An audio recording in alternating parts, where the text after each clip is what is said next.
Hello, everybody. It is Dr. DeShavo, and I wanted to review the VoiceThread part of the course, which is our case studies.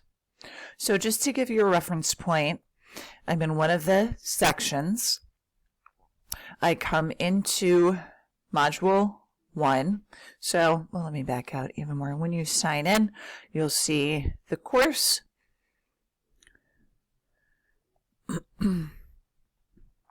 Come down to Module 1.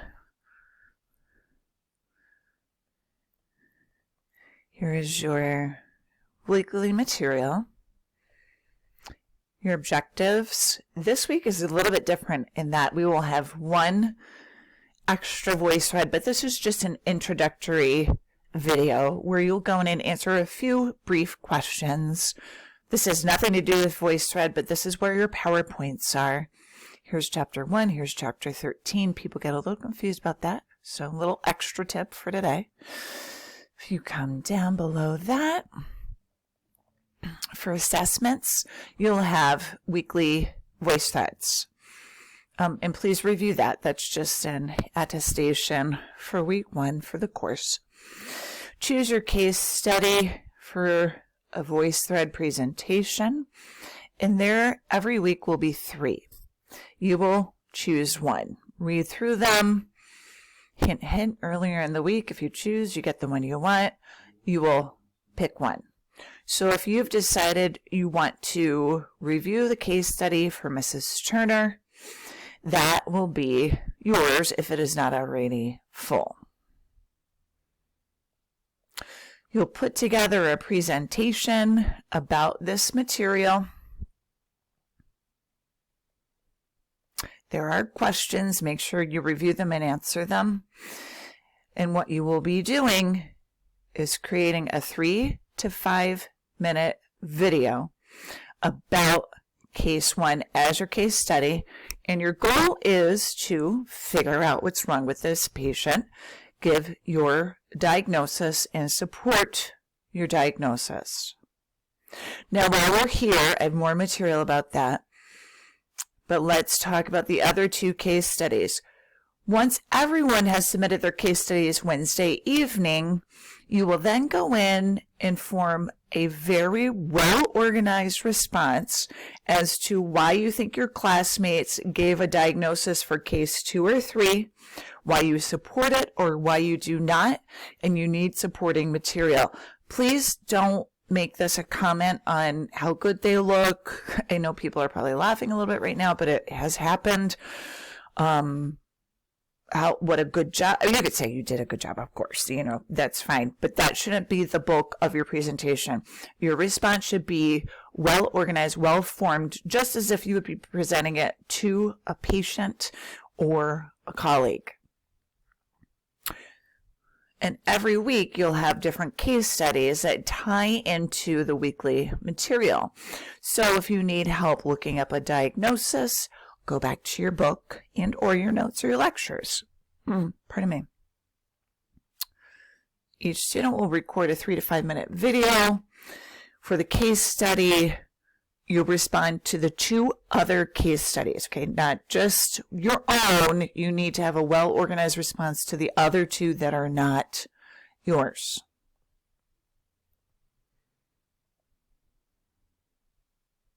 I'm trying to see if I could get back to the rest of the material. There we go. Okay, so here's further instructions.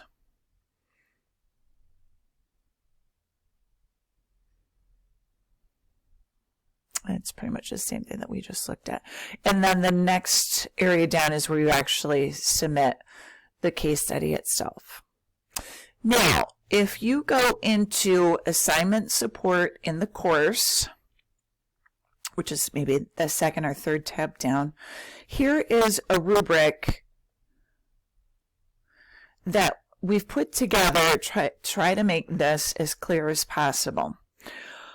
So your initial case study that you've chosen is due by Wednesday, so your peers have a chance to respond by Sunday. That gives you each about half a week. You must respond to the 2 case studies that are not your own. Excellent work receives the most points. Adequate work receives some points. Minimal or inadequate work receives the least. Here's a breakdown. Resources. Please use viable resources. You can use the text for one. You must have two. The other must be a current peer-reviewed article. No Mayo Clinic, no whatnot. We really want you to be looking through the research. If you show a thorough understanding of core concepts, if you demonstrate that you've applied the material, if you've taken the material from the course and applied it to the case study presented, and you yield the correct diagnosis, it shows that you understand and you've applied it and you've taken the time to do that. The presentation must be well organized, ideas clearly articulated, correct pronunciations. I understand that that can be difficult. This topic is almost like a new language for everyone. So do the best that you can. You could look things up online. I know that even on YouTube, if you type in how to say a word, they will say it for you. Be professional, engaging. Please don't sit and read directly from your notes. And it must be within 3 to 5 minutes. No less, no more. Your initial presentation should be, or case study should be done by Wednesday at midnight. Your 2 responses by Sunday at midnight. Then I went through and really broke this down. And this is probably overkill, but I think it sort of helps to get the idea across. Because these case studies, if you do well on these, can really do well for you, grade-wise. So here's a case study. Here's how I'm going to grade it. 10 points shows me that you understand the material and you can compile it into a well-organized presentation. Some people go overboard. They do an excellent job. They get their 10 points. If you just do 3 minutes, you've kind of thrown it together, I'm going to give you 8. If you haven't done a good job, you haven't tried it all, you get 2 or 3, There you go. Diagnosis. Sometimes people get the diagnoses wrong. That is worth 10 points. If it is something that is really, really off, we will take points off. And if it is something that is viable that you could support, we will think about it. Time, self-explanatory. Content, please don't read from the notes. Do the best that you can to speak as if you are presenting to a patient and you're trying to organize your thoughts in a nice professional way that doesn't sound robotic and just read straight from the notes. If you can present it in a way that you're not reading from the notes, we know you've spent that extra time to really understand the material. And then the 2 or more resources, as we spoke about before. That's a total of 50 points, so that's half. Response 1 is 25 points. Respond to one that's different than yours. If you respond to yours, you're going to lose points.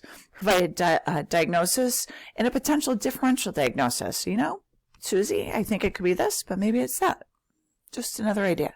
Responses must add your assessment of the case study diagnosis. Don't reiterate or summarize their case studies.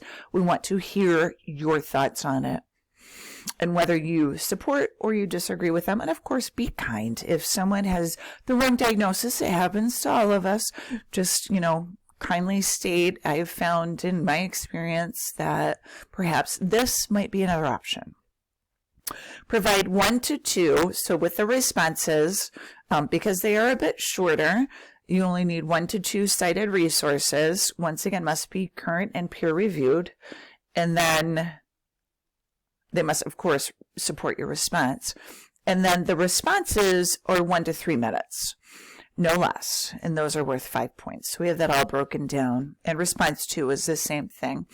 This is a little bit more of an in-depth graph. I know this happens and is presented quite often in nursing to kind of give you a breakdown. This is based on 100 points as well. So if this mentally helps you, here's another one. I know for my grading, I'm going to focus on the breakdown with the paragraphs above. And that brings us to the end of the case studies and the voice threads. And once again, this is an assignment support. And every week, other than weeks 4 and 8, you will not have case studies then. You will also not have quizzes week 4 and 8.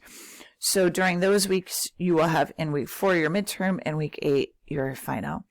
we try to ease up a little bit then. But every other week you will have a case study presentation, and they are really helpful to tie the material together.